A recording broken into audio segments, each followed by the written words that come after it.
Hello guys, magandang araw ulit sa inyong lahat. Sa mga bagong nanonood dito sa channel ko, welcome. At ngayon ay pag-uusapan natin magkano ba ang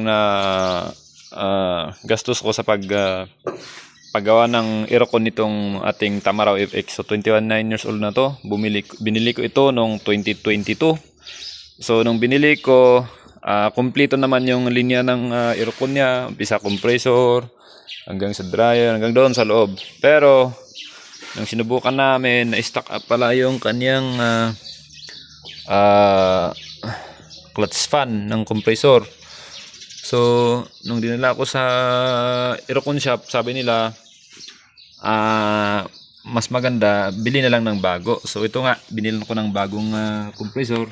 So yan. So ito hindi talaga yan original na pang high ace. Hindi siya original na pang Tamaraw FX, pang high ace yan. So pinalitan lang nila yung connection nitong fittings. Nilagay nila yung dating fittings ng Tamaraw FX. So yan, bininta sa akin ng 10,800 ng car aircon shop doon sa Tarlac. Then siyempre pinalitan din nila itong dryer, kasi kapag magpalit ng compressor, sabi nila mas maganda mapalitan din yung dryer. Tapos yung general cleaning na rin, tsaka may mga gasket silang pinalitan. So yun. So yung ating air compressor is 10,800 siya. Yung gasket, itong dryer, kung hindi ako magkamali 650. Tapos itong kanyang auxiliary fan, pinalitan din yan. So bininta sa akin yan ng 450. And yung lever niya 3.5. Tapos yung expansion valve, bininta rin ng 900. So inabot din ako ng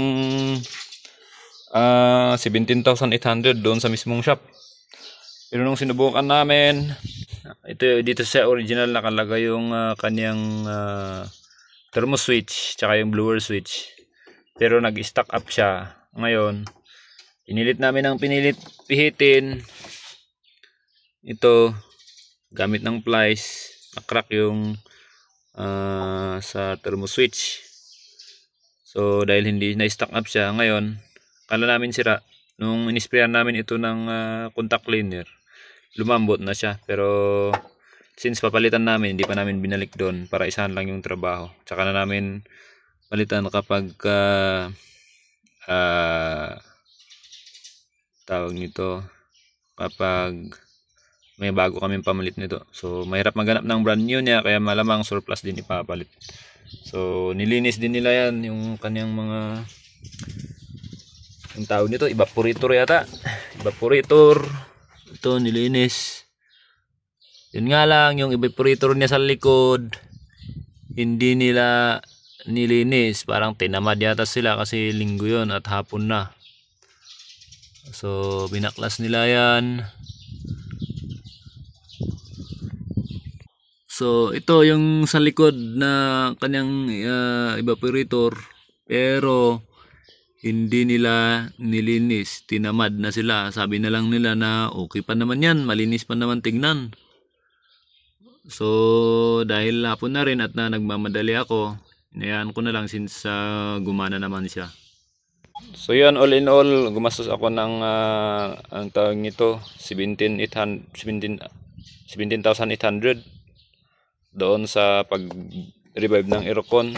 Tapos bumili pa ako ng isang auxiliary fan para idadagdag ko. Ako na lang magkabit doon para mas lalamig yung ating Tamaraw, at para hindi rin kawawa yung sakyan natin, lalo pagka traffic.